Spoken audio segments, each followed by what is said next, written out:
பிரணவம் யூடியூப் சேனலை சப்ஸ்கிரைப் செய்து சித்தர்களின் அருளை முழுமையாகப் பெறுங்கள்.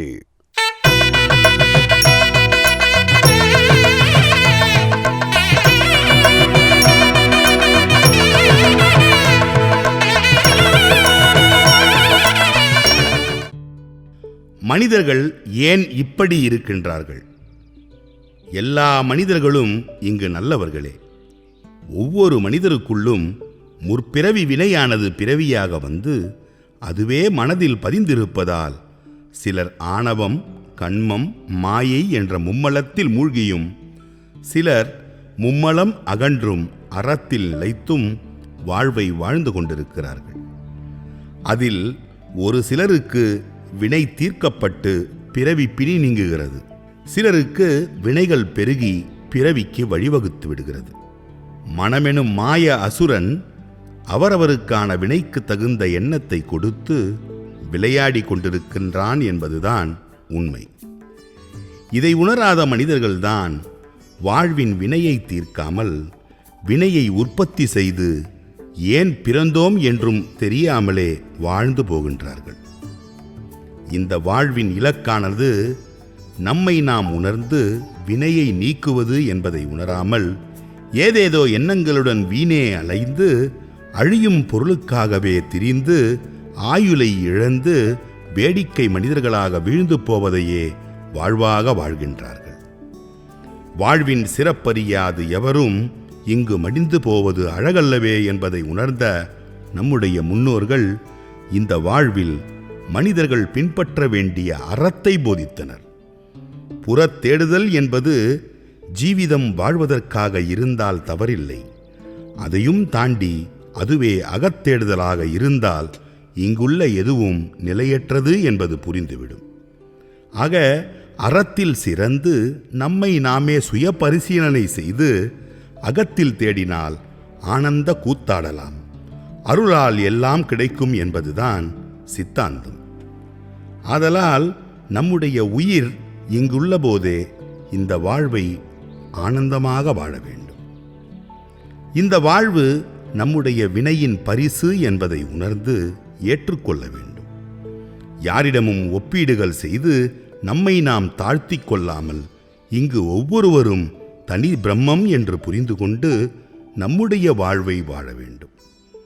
யாரிடமும் யாரை பற்றியும் குறைகள் சொல்லாமல், யார் குறைகள் சொல்லி நுழைய வந்தாலும் நிறையை நினைந்து நிறைவான வாழ்வை வாழ வேண்டும். குறைகளை பெரிதுபடுத்தாமல் நம்முடைய கடமையை செய்து கொண்டே விட்டு கொடுத்து வாழும்போது நமக்கான இன்பம் நமக்கு கிடைத்து கொண்டே இருக்கும். வேண்டாத வினைகள் எதுவும் சேராது. இங்கு யாரும் மாசற்ற மனிதர்கள் இல்லை. ஏன் மனிதர்கள் இப்படி இருக்கின்றார்கள் என்று கருதாமல் இங்கு எல்லா மனிதரும் குற்றம் குறைகளுடனே இருப்பார்கள் என்ற தெளிவுடன் பயணிக்க வேண்டும். ஏனெனில் அது அவர்களின் வினை வாழ்வு என்பதுதான் உண்மை. குறைகள் சொல்லி பிரச்சனையை துவங்கிவிட்டால் வாழ்வு முழுவதுமே மன வருத்தம்தான் வளருமே தவிர மகிழ்ச்சி என்பதே இல்லாமல் போய்விடும். இது தெரியாமல்தான் இன்று பலரும் துயரமான வாழ்வை வாழ்கிறார்கள்.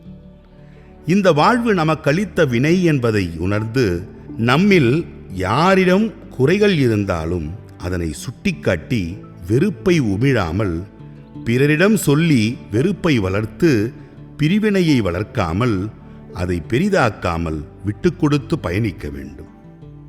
அப்போது அவர்கள் ஓர் பய உணர்வுடனே தன் கடமைகளை சரியாக செய்ய துவங்கிவிடுவார்கள். மேலும் ஒரு கட்டத்தில் அவர்களே அந்த குறையை நீக்கியும் கொள்வார்கள் என்ற தெளிவுடன் வாழ்வதுதான் அறமுடையோர் வாழ்வு. நம்மில் சிலருக்கு சிலவானது பிடிக்காது எனில் அவர்களை அவர்கள் வழியில் விட்டுவிட வேண்டும்.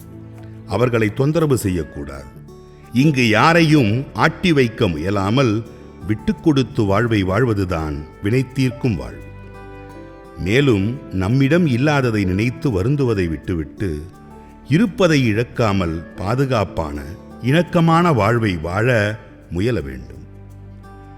பிறர் உதவியை நாடாமல் நம்மால் இயன்ற உதவிகளை எந்த எதிர்பார்ப்புமின்றி செய்து கடந்து விடும்போது நமக்கான வினைகள் தீரும். இங்கு ஒவ்வொரு மனிதரின் குணபேதங்கள் அவரவர் வினைக்கு ஏற்பவே நடப்பதால் இங்கு நாம் யாரை மாற்ற முயன்றாலும் தோல்விதான் கிடைக்கும், அல்லது நடிப்பவர்களையே நாம் காண முடியும். மனிதர்கள் இப்படித்தான் இருப்பார்கள் என்று அன்பு செலுத்தினால் வாழ்வே பேரின்பமாக இருக்கும். உயிர் இருக்கும் வரை உடல் இருக்கும். உடல் உள்ளவரை ஆசையும் எதிர்பார்ப்பும் இருக்கும். ஆசையும் எதிர்பார்ப்பும் உள்ளவரை வாழ்க்கை இருக்கும். வாழ்க்கை உள்ளவரை சோகம் என்பதும் இருந்து கொண்டேதான் இருக்கும். இங்கு எது நடந்தாலும் காரணமின்றி நடக்காது. அதனை ஆட்டுவிப்பவன் வேறு யாருமில்லை, அவரவர் செய்த வினைகள்தான். நம்முடைய வினையின் விதை எப்படியோ அப்படித்தான் எதுவும் நடக்கும் என்று இருப்பதை ஏற்றுக்கொள்ள வேண்டும். அங்கு வெறுப்பை உமிழ்ந்தால் நம்மை ஒதுக்கி விடுவார்கள். அதுவே அங்கு எதிர்வினையாற்றாமல் ஏற்புடன் நடக்கும்போது நமக்கு நடக்க வேண்டியது சிறப்பாக நடக்கும், மதிப்பும் உயரும். இதை உணர்ந்துவிட்டால் யார் மீதும் வெறுப்பும் கோபம் வளராது, அன்பும் ஆதரவும் தான் பெருகும்.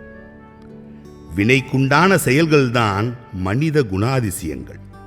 அந்த குணங்கள்தான் பேதங்களையும் ஏற்றத்தாழ்வுகளையும் உருவாக்குகிறது. சிலரை சில செயல்களில் ஆணவமுடையவராக இருக்க வைத்து வினை வாழ்வையே தெரிவித்து விடுகிறது.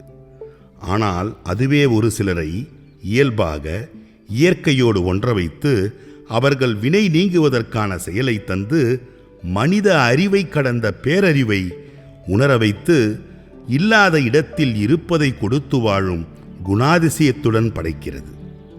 அத்தகையோர் செய்யும் அறங்களால் வினைகள் நீங்கப் பெற்று பகுத்தறிவுடன் மெய்யறிவுடன் ஈனத்தை போக்கும் சித்தத்தை உணரும் அருளும் கிடைக்கப் பெறுகிறது. அதன் பின்னர் அவர்களுள் பேரண்டத்தின் அருள் ஊற்று ஊட்டெடுக்கிறது. அதனால் அவர்களுள் புற சிந்தனை தடுக்கப்பட்டு தனித்த பிரம்மமாக இந்த அகவாழ்வில் பயணிக்கிறார்கள்.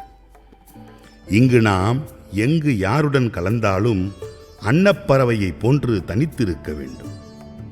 இங்கு பிற மனிதர்களிடம் தொடர்பு கொண்டு அகலமாகுதல் என்பது உலகாயுத வாழ்வு. அது ஆசை எதிர்பார்ப்பு வைத்துக்கொண்டு வினையை பெருக்கி பிறவி பிணிக்கு வழிவகுத்துவிடும் என்பதில் கவனமாக இருக்க வேண்டும். அதுவே நாம் தனித்த அறத்துடன் யாரிடமும் எந்த எதிர்பார்ப்புமின்றி நல்ல தருமங்கள் செய்து தன் வினையறிந்து நமக்குள்ளே ஆழமாகுதல் என்பது நம்முடைய சீவனான உயிரினை உணர வைத்துவிடும். அதுவே பிறவி பிணியிலிருந்து நீங்கிவிடவும் வழிவகுக்கும். அதன் பின்னர் இங்கு பிற உயிர்கள் வாழ்வதற்கு நலம் பல செய்து பேரானந்த பெருங்கடலில் நம்மால் நீந்த முடியும்.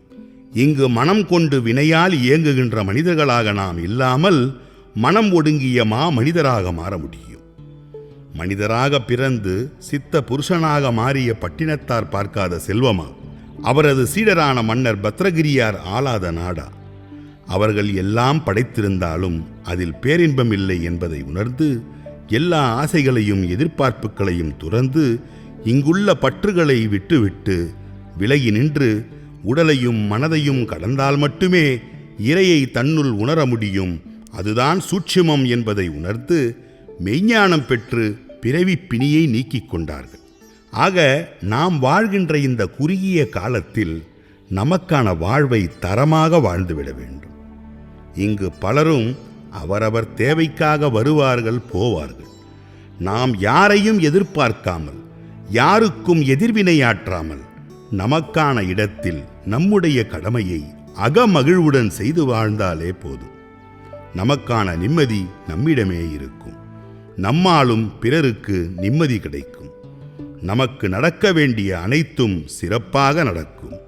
அதனால் யாரிடமும் நமக்கு கோபம் வராது, வீண் பிடிவாதங்கள் உருவாகாது.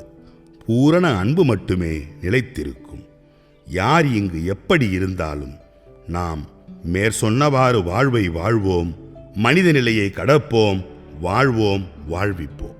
பிரணவம் யூடியூப் சேனலை சப்ஸ்கிரைப் செய்து சித்தர்களின் அருளை முழுமையாகப் பெறுங்கள்.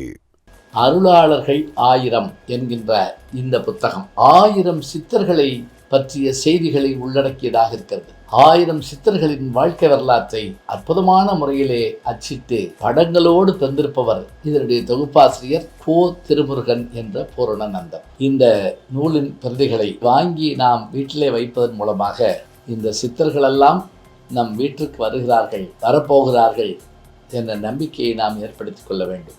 நூல் உங்களுக்கு வேண்டுமா? அதற்கான அலைபேசி எண் 739 ஜிபே மூலம் செலுத்த 9176564723.